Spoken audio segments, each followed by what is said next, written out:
Hello, one and all. Welcome back once again to the Neon Gutter. I'm Bert Cohen, and I'm with my usual co-hosts here, Matt. Hello, how are you? Fantastic. And Dan. Hello, how are you? Wait, that was Matt. Was that Matt twice? Sorry, I couldn't resist. Couldn't tell the difference between those two answers. They sounded exactly the same. Matt was doing his best Dan impression. I feel a little insulted. Well, thank you everybody for joining us for another episode in the Neon Gutter. Today is a very special episode, and we wanted to give you a little preface before you dived into listening to this one. This was recorded live in Las Vegas on Fremont Street. We started at the very west end of Fremont Street, right at the base of where Slotzilla is now, in front of the plaza, and we walked and talked all the way far east past East Fremont. From Main Street all the way to 9th Street. So that's a lot of streets. That is a lot of streets. Yeah. That is a lot of streets. And there are a lot of stories, a lot of fun goofing around. Just keep in mind that, again, this was something that we recorded outdoors on Fremont Street. We had a lot of wind. There was traffic noise. There was some radio interference with a couple of the wireless mics on the east side of Fremont Street. And there was a guy on a bike who pedaled by us and said we were a bunch of jackoffs. He wasn't wrong. And he wasn't the only one yes, who had the exact same wasn't. Impression of us as we were walking around. A hobo hit us up for $15. Which you stiffed him. Yes, we did. Well, but it's all cashless society. Just be ready for a mixed audio despite the efforts of our amazing producer. So you say, and despite what you might think, we were 100% sober. It was 9 a.m. Speak for yourself. But it was a great time. Thank you guys so much for tuning in for one more episode of the Neon Gutter. We hope that you enjoy it despite any of the technical issues. And we will see you on the other side of Fremont Street. Down at the Western.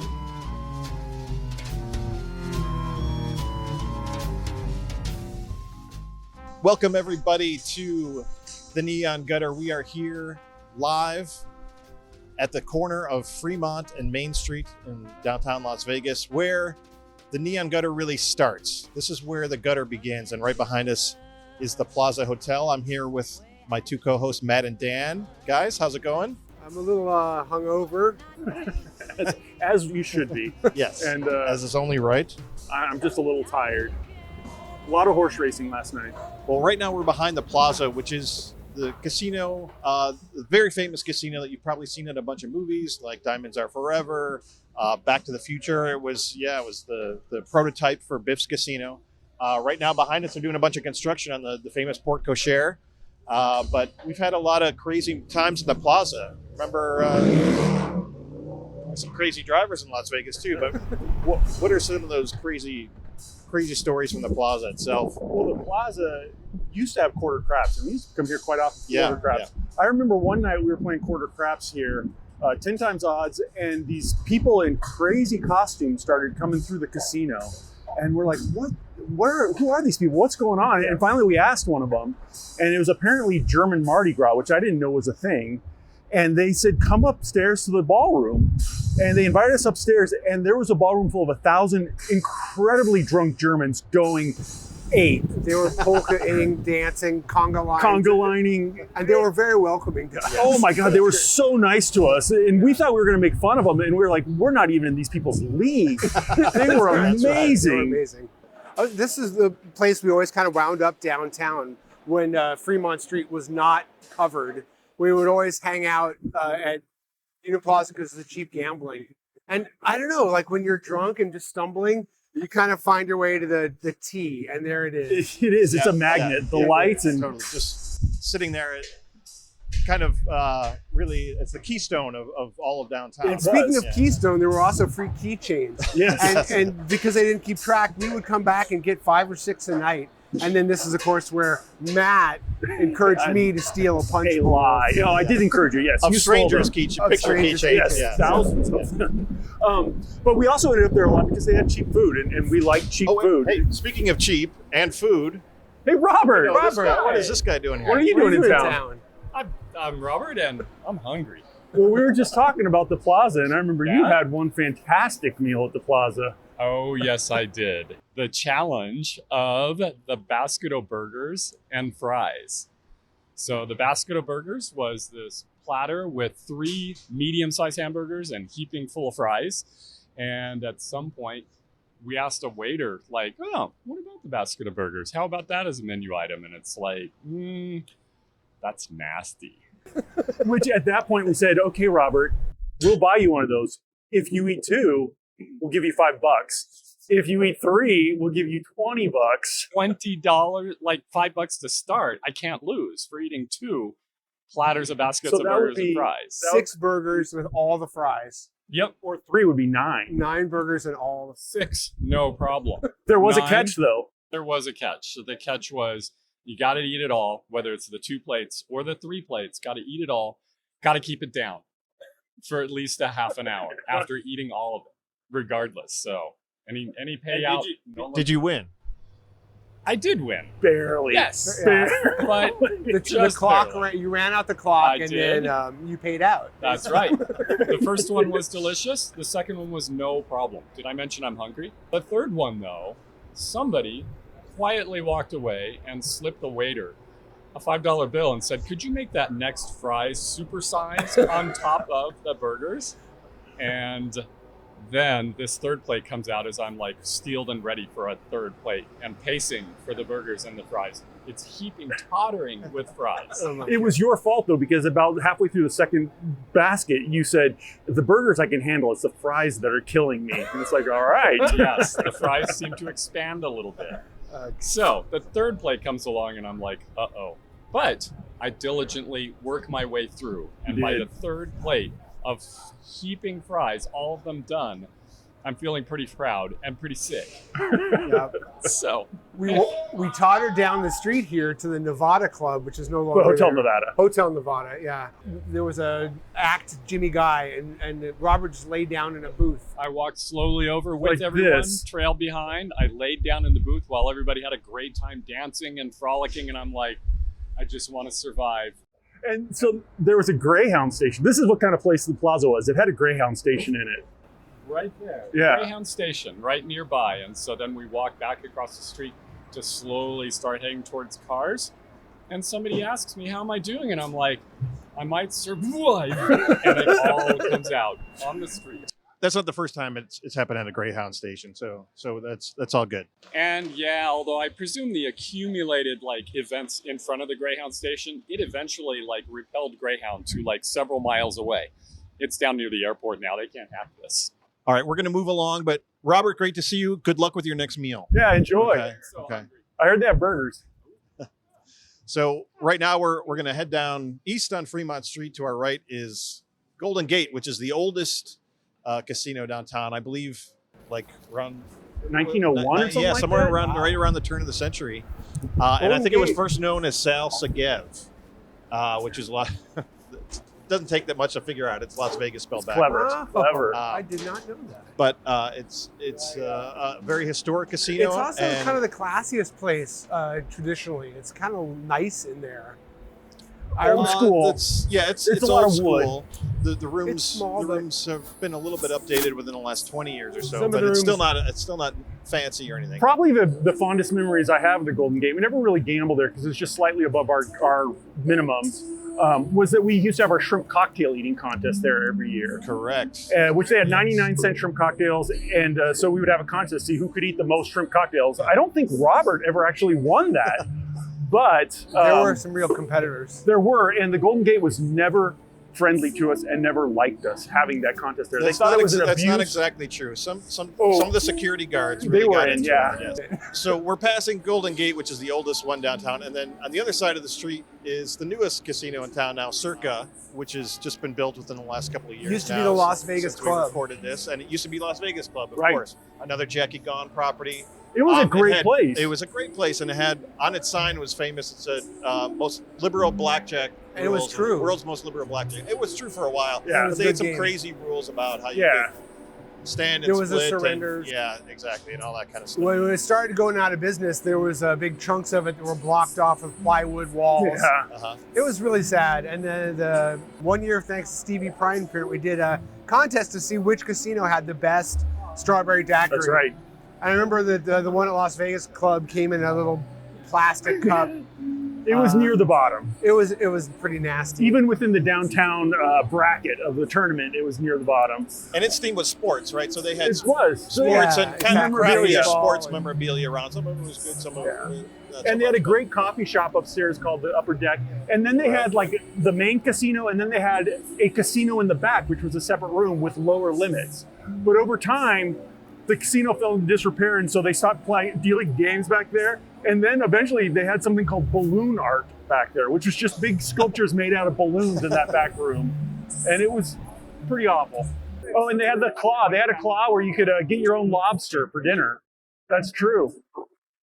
Behind the Las Vegas Club was the Cow, which was another place we never really stayed because it was really catered to the Hawaiian clientele. That's their big clientele is people vacationing from Hawaii, On which the is sort of odd. backside, If you yeah. lived in Hawaii, that you would come here and stay at the Cow for your enjoyment. On the backside, they had these neon signs when we used to drive into Vegas. They said, eat, it'd flash, eat, sleep, At the cow. at the Cow, sleep, at the Cow, play, at the Cow, and then DST, at the Cow. And I'm like, what the hell the is fuck is DST? DST? I know eat, play, sleep. What's DST? So we puzzled over that for a while, and we finally figured it out for ourselves. It meant Do some throwing. doing some throwing, which we figured also. So we started saying, hey, let's go DST, and then later we'll DST you. And the Cal, of course, has the Craps Hall of Fame. So all the longest craps rolls in the world are all sort of documented. Yeah, over the which is Cal. bizarre because they have a really shitty craps game. I know. Yeah. It's a 2x odds game. It's not even a good game, but I want to say that where we are right now, when we're talking about when we first came to Vegas, this was just a traffic street. Yeah. There were actual curbs. There were people throwing up in the curbs. there are fist alleys, fights. smelly alleys. But yeah, this was all just a street. So you had to look both ways. You had to be careful crossing. A lot of drunk people. Yeah, so this would have been an intersection. What was cool about these intersections was that you could walk diagonally. It would walk all four directions at the same time, so you could cross the street diagonally. Stagger I always thought it was diagonally. kind of cool. Yeah. Sure. Maybe and- that's why I ended up an transportation engineer. Okay, now we're at the Golden Nugget. Yes. Hey, there's Phil. Oh, Hey, hey, Phil. Phil. What are you doing in town? Well, I just came here to enjoy the Vegasiness of Las Vegas. And There's a lot of it. we see that you've got the trench coat, which is your not always your usual costume, but one of your familiar costumes, This is depending a on really newer one. what your nightlife is I've looking had like. 3. The first one I lost. Anyway, that's not important right now. They keep taking him from when they were taken to jail. Yeah. Yeah. Supposed to get those back. You can always ask for them back if you want. Well, I'm remembering all sorts of things that have happened right here in this location.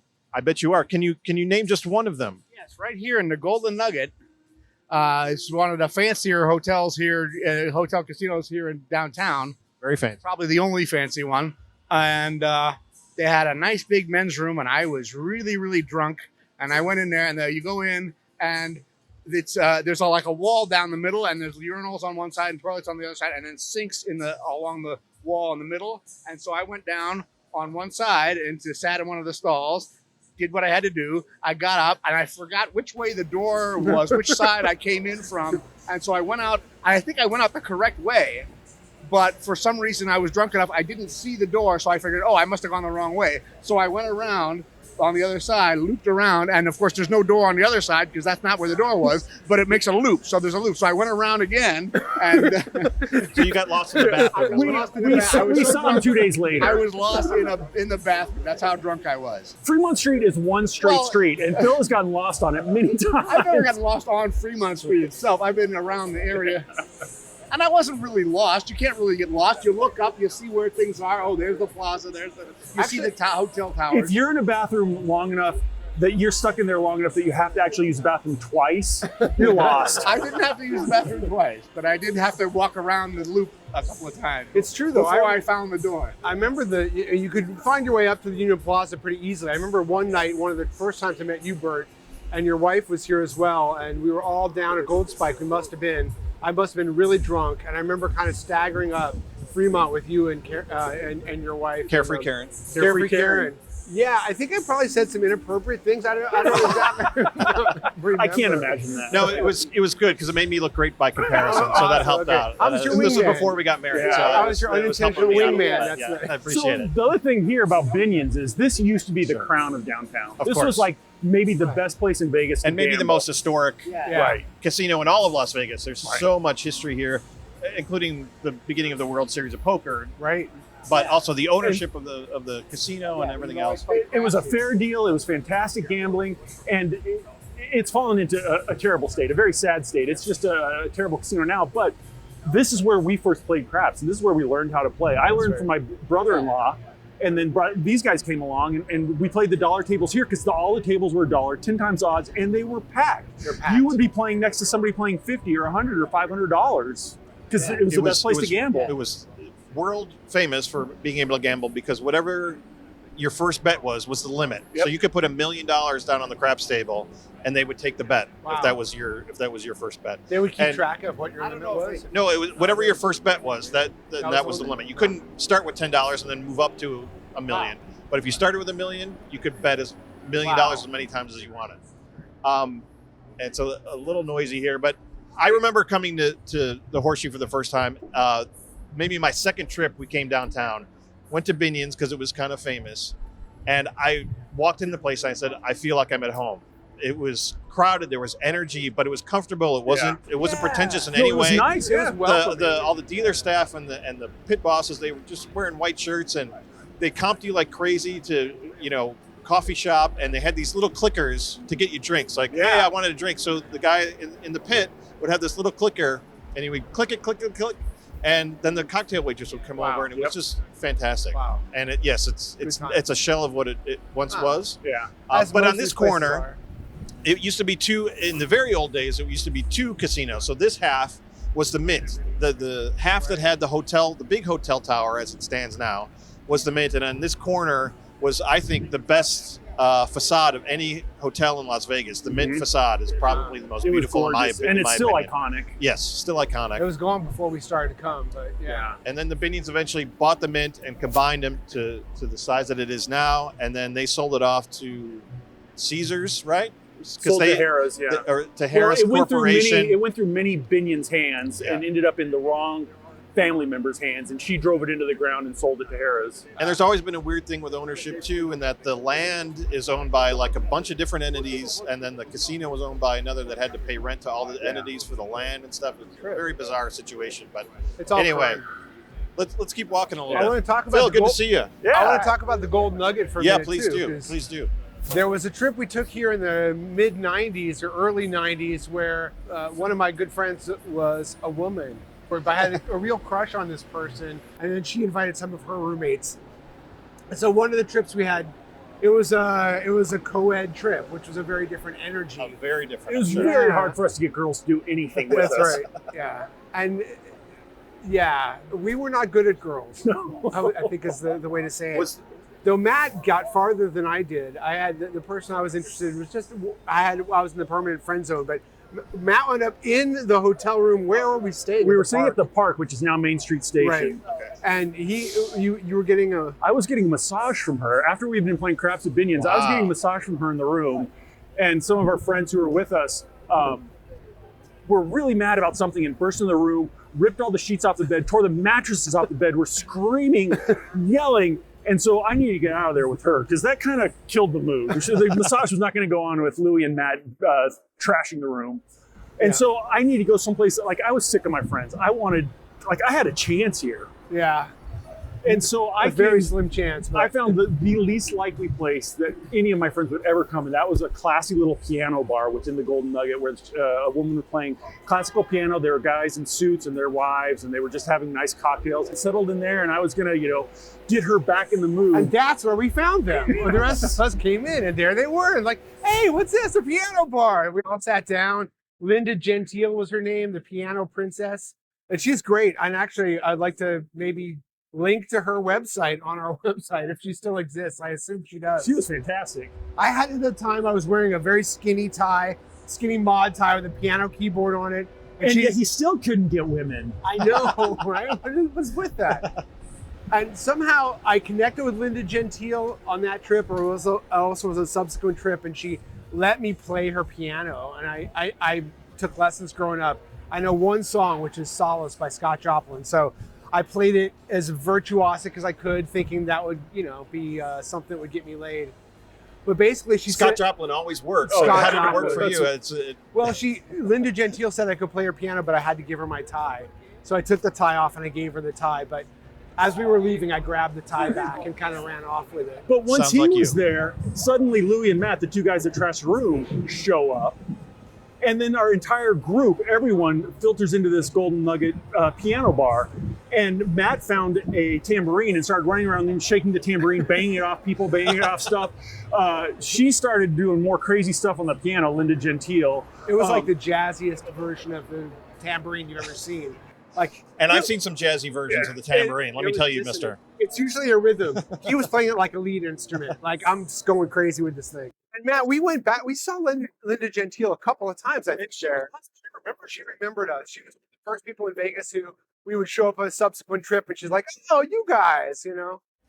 That happened over the years, where different dealers or pit bosses would remember us and like welcome us back, and also the restaurateur at Lotus of Siam became good friends. So I want to say something about the Four Queens, and that is, I have no memories of the Four Queens. This is maybe the most milquetoast casino downtown. Well, except for the one directly across the street from at the Fremont, which is even more milquetoast. We used to go to the buffet here. Yes. And one time when Mark and I, our friend Mark, and I were doing Las Vegas on $19 a day, and we'll talk about that in another episode. We sure will.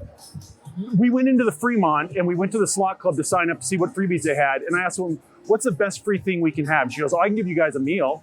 And we're like, really? And she goes, yeah. And like her coworkers like, you don't do that. And she wrote us a comp for 2 meals. Wow. That's pretty nice. That was awesome. Just for asking. Nice. But we never gambled there. I don't think I've ever spent a nickel in a slot machine We've there. definitely spent a nickel. Okay, nickel. The nickel test. Yeah, We've the done nickel with test, every true. single casino. But I've never sat down at a table there or No. This is like the dead zone. yeah. There's no personality in Yeah. these places at all, and which is a little bit of a shame because they're dated enough that they still feel like you're going into a place from 25 years They ago. could have character. But they didn't have character then, No. and they still don't have character. No. So if you want to know what a casino was 25 years ago with no character, you can still find it that's here at the Four I just Queens want to in the reiterate Fremont. now that right now where there's the zip lines above us, Slotzilla at the Yep. end. Yep. This was just all dead and like cheesy. That's why we came down here so much. It's like it was so much less pretentious than the Strip, and it was also so much easier to get from place to place. And even though there was traffic, you kind of felt safer staggering around. I miss it. I want to take. Can we get some jackhammers to this place?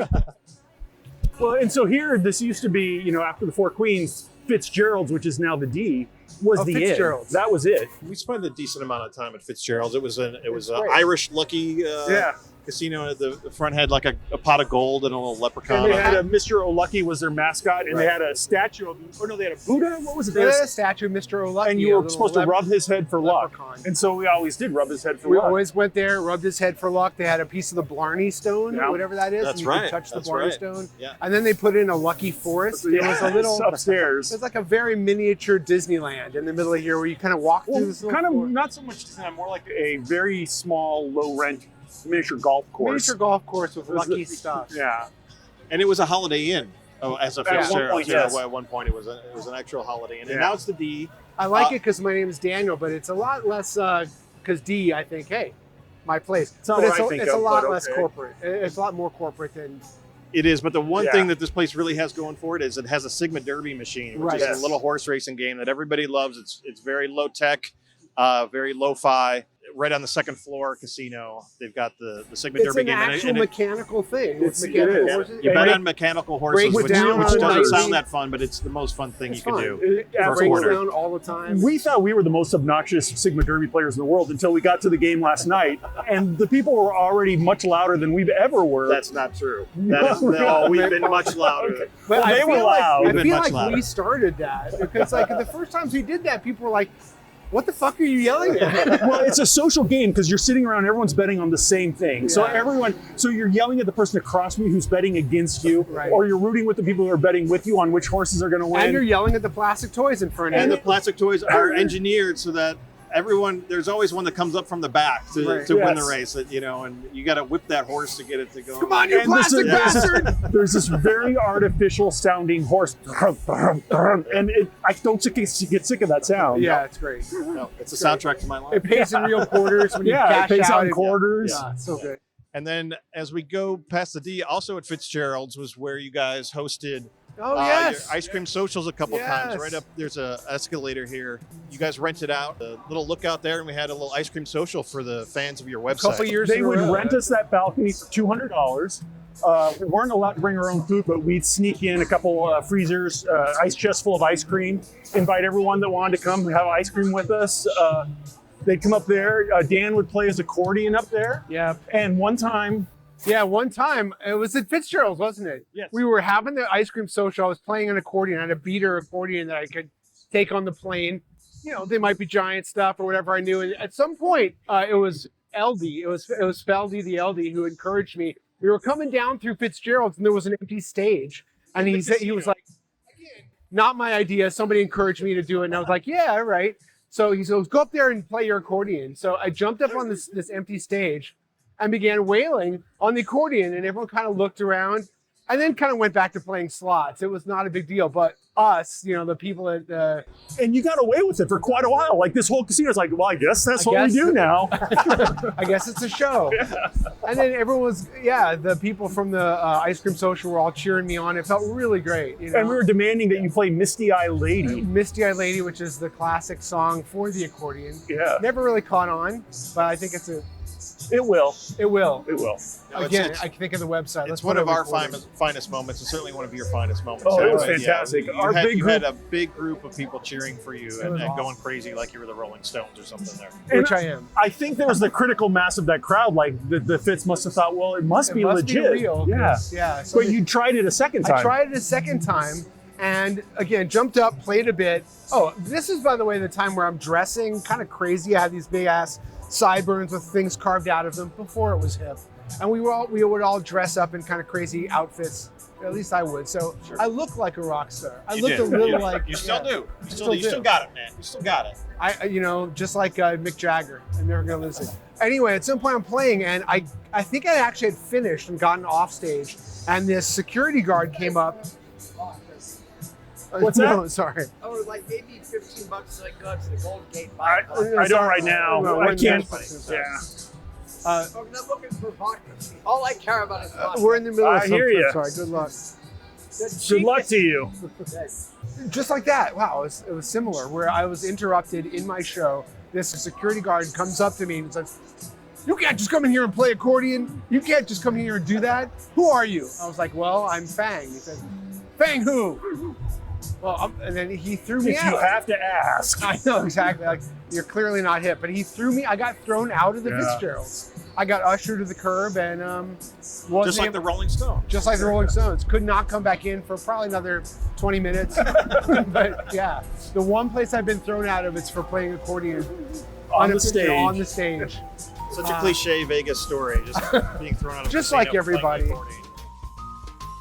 Our adventure on Fremont Street only gets more exciting after this as we head past the El Cortez, the Western, and the literal location of the original Neon Gutter. We'll be right back after this. The American Piano Show, starring world-renowned entertainer and pianist Linda Gentile, is a spectacular and exciting concert. Linda Gentile and her band play the music of such great American composers as Scott Joplin, Glenn Miller, George Gershwin, Cole Porter, Irving Berlin. Absolutely enjoyable. I would recommend it to anybody and everybody. She's better than Liberace.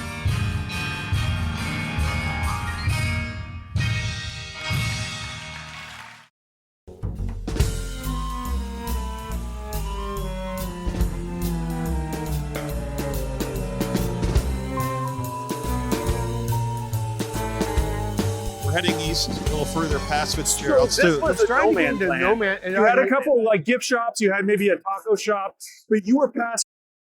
And this was a street, and this was dirty, and this was not a good neighborhood whatsoever. None of this existed. This existed. The Western Village. People stopped at Fitzgerald's and didn't really venture east past here. This was kind of the end of it.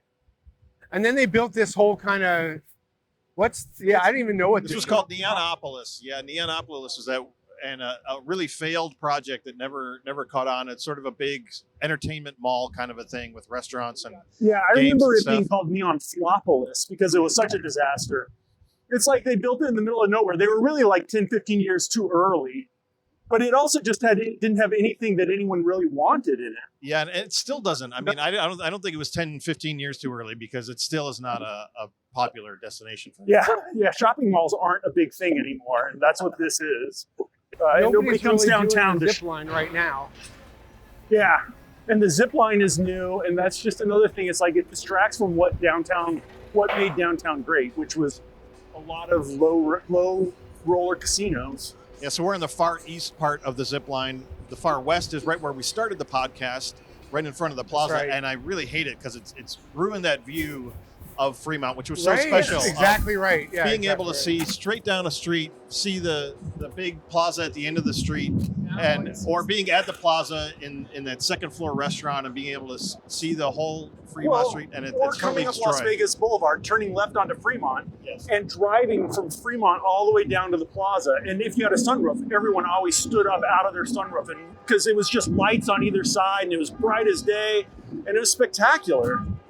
Some great footage of that kind of thing in Diamonds Are Forever if you want to. So yeah, none of this existed. This was all just rundown crap. Okay, so we've passed Las Vegas Boulevard. We're on the east side of that, and now we're at the Fremont East area, which again was even more of a no man's land. This was just like wig shops and kind of derelict other kind of little shops here. There was a cigar store that was really good called Don Yayo. Where they actually rolled cigars, yeah. It was pretty great. But yeah, otherwise it was wig shops and just rundown eateries. And it was for locals. It wasn't for tourists at this point. There was nothing here. Tourists did not come down. No. Exactly. You'd say, oh yeah, I'm going down to El Crispio. Oh, be careful, oh, it's dangerous down there. It reminds me of, we're going to get to the Western where somebody said, well, remember we walked in, somebody looked up from a slot machine and said, if you're touring, you're not in the right place. Yeah, he had broken glasses and he looked surly and he just glared If at you're us as we touring, walked you're in in. the wrong spot. And my reaction was, well, if someone says that to me, then I know I'm in exactly the right place. Exactly. But so we would come down here because here's the El Cortez, which is another very historic old casino. For sure, yeah. The El Cortez is one of the oldest. It was once owned by Bugsy Siegel, famous mobster. And had a number of owners throughout the years. Jackie Gahn was the owner whenever we were coming here. But it does have some of the original rooms from the 1940s that you can stay in that are just a short flight of stairs up from the craps tables. It was kind of amazing. Yeah, you can hear the craps while you're in your room. Yeah, it's just like walk up a flight of stairs. It's pretty awesome. Once we left Binion's and Union Plaza, this kind of became a home because it had that same kind of welcoming, kind of grungy, you could just walk in without feeling any pressure to. And then they had a good craps game too. And this is also where the site of a bunch of really hot nights. Yes. Of Best craps games we've ever had. Best craps games we ever had. Yeah. Yeah, and so we stayed here, and as my wife named it, she said it's Jackie's basement because he lived in the penthouse. And this was his basement. It had wood paneling. By the craps table, there was a big mouth Billy Bass on the wall that would sing. That's right. And that's the dealers were infinitely amused by that thing. So, and now the El Cortez is pretty hip, and it's embraced its vintage and its classic, which they've done a very good job with. But when we went there, it's not vintage yet. It was just or hip. Yeah, or hip, not hip at all. There were times when we would go in there and we'd be the only young people in there, and some other young people would come in and say, "Hey, what are you doing here?" And they'd say, "Oh, we read about it on the internet." And it turned out they had heard about it from us. So that's the only way other young people would be at the El Cortez. Now, just a little bit, one block north of here is the Gold Spike, which is another one of the haunts that you guys used to play and stay at quite a bit. Again, welcoming, cheap blackjack and cheap drinks. And that was also where we started to play with the bartenders and ask the waitresses, like, have them send me a girly drink. We used to have every year, once we started getting some level of fame, we'd have a party every summer at the Gold Spike called the Big Empire Cocktail Soiree. And everyone was invited to dress as crazy as they wanted to. And we Ice just Cream show Social up. kind of graduated into the Ice soiree. Cream Social. Well, the Ice Cream Social was added to the soiree. Oh, that's right. It was Started a separate soiree. event, right? Yeah. So we'd have like 50, 60 people, and we'd give everyone a 50-cent roll of pennies. Say, okay, we're going to have a penny slot tournament. Here are the rules. There are no rules. You can steal other people's pennies. whoever in a half hour, whoever has the most pennies wins. And so there'd be 50 of us just rampaging through the Gold Spike Casino with It's important pennies. to remember that Gold Spike is not a big casino. No. So 50 or 60 extra people, especially acting obnoxious, it kind of swamped that place. Yeah. But they were always welcoming to us. Well, what else were they going to do? Yeah. Call the cops? I mean, they couldn't have kicked us out if they tried. So now you're past the El Cortez, and this is where we've actually seen things like, this is where we actually saw flood in the gutter. This is where we've seen cop cars pulling people over. This is where we've been offered crack. And this was a legitimately scary part of Las Vegas. And now there's a hip area called the Container Park, and a lot of it's been redeveloped. But this was a legitimately scary part of town. Jerry wouldn't come down here by himself and didn't want to even be with only like 3 or 4. He wanted the whole group. It was sketch. It is kind of sketch. Not at night. It's pretty active. Yeah. Is it really? Yeah. Because the food trucks and the nightclub. It's much hipper than it was, and I would have no problem walking to the Western by myself. Now, unfortunately, there's no reason to walk to the Western. Yeah, we're coming up to it. But the Western was the edge of the world. It was even us. We didn't go beyond that because there's absolutely nothing beyond that. Nothing but bad things for tourists. As we approach the Western, it is a closed, shuttered casino. It's been closed for many years now. I see on the sign it says, "Have your event with us downtown." Oh, event wow. inquiries. What in the world is that? Well, I think we're a little remiss in having not booked an event at the Western. I'm thinking Amy and I need to renew our vows. I don't know where. DTPLV, what is that? Department of the People of Las Vegas. Home is where you trust the toilet seat, is what their marquee says right now. Also at night, the letters are burnt out, so the that are active say "We in hell." So it looks like the Western is really it's more derelict than ever. Though there's some nice wall graphics and then some broken panes. But see, the front was just a slide open thing where you just walk in, and still all the smell, the olfactory footprint of this place was so bad. It was powerful. It had a huge bingo hall. It had the penny slots. It had pretty much everyone there was either playing pennies or nickels. I'm sure I don't know if they had dollars even, but they had quarters. But the high rollers were on the quarters. They didn't have a slot club. Right. It was just a tiny bar. Bar. They had karaoke sometimes. Oh, I never got to do that. Yeah. A lot of locals and a lot of kind of people down on their luck, and people being thrown. We saw people being thrown out for rowdy behavior and fighting, and break-in dealers. It's the first place I ever had Sambuca, and not knowingly, our host, Bert Cohen, well, I accidentally had to go to the bathroom. Unfortunately, I had to go to the bathroom. When I came back, there was Sambuca in my seat, and Bert said, "Drink that." Nice. Yep. Good I place tried. to have it for And the first how time. did you like it? It was horrible. It Like was paint awful. thinner. Yeah. But the next one's on me. Perfect. And it's one of the few places that didn't have any carpet. Casino Yeah, was just right. like hard. It wasn't even hard, like a laminate Yeah. floor. Similar to, Pogo. we were at Poker Palace last night, and they had a similar no carpet. I noticed. Yeah. It's because it's easier to clean. Oh, of course, of course. Yeah, yeah. Yeah, and Blood, the snack vomit. bar, you'd be hard pressed to spend $4 on a meal in the snack bar here. I mean, you only got $3 worth of food, but you could fill yourself for $4. And so it was very popular with the not the homeless, but people living paycheck to paycheck, Social Security people, prostitutes gambled here. It was a very interesting mix of people. You almost always got a good story. And I remember scurrying down here in big groups, and then like once you're in there, it felt okay. Yeah. But then when we were ready to leave, like, is everyone ready? Because we gotta go out together. And then we all had to scramble back up to the safety zone. I remember one night playing craps here, and there was a guy, one of the locals, playing with us, Jack in the Box.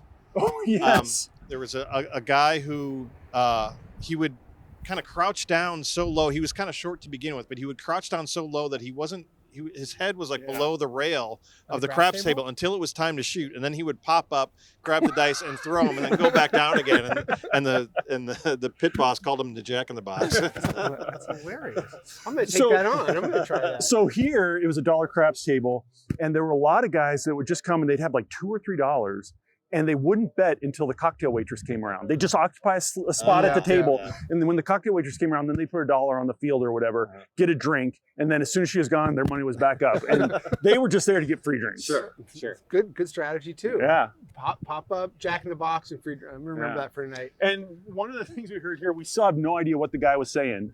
But one guy, when he would throw, he yelled something that to this day we believe he was yelling hot limbs. I have no idea what he was calling. He was saying hot levins. Hot limbs! Hot limbs! Yeah, so we still yell hot limbs all the time. I have no idea what. Yell Hot limbs is great. Yeah, see? Oh, See, see you're people, the- yeah. Wow. It's like a ghost. The ghosts of the hot limbs are here.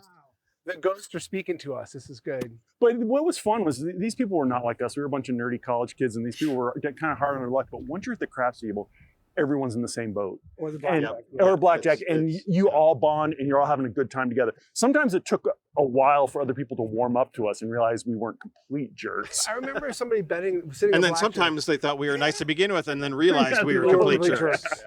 I remember sitting at the blackjack table and somebody kept betting the royal match, which is kind of a sucker bet. And another person next to him kept going, "You're an idiot!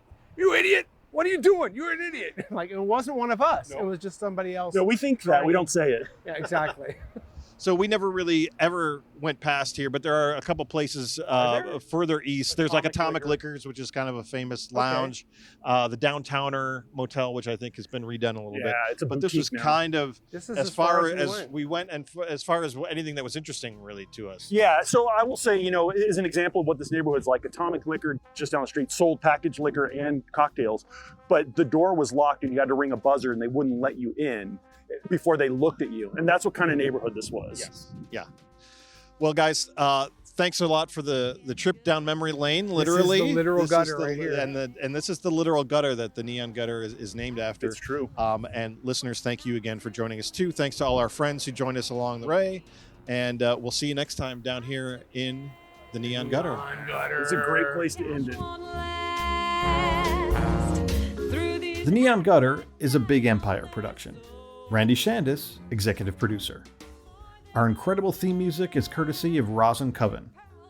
Do you have something to say? Call our voicemail line at 775-400-2941.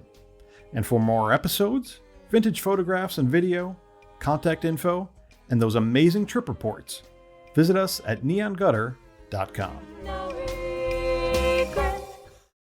The Western is broken like the people we saw broken in the gutter.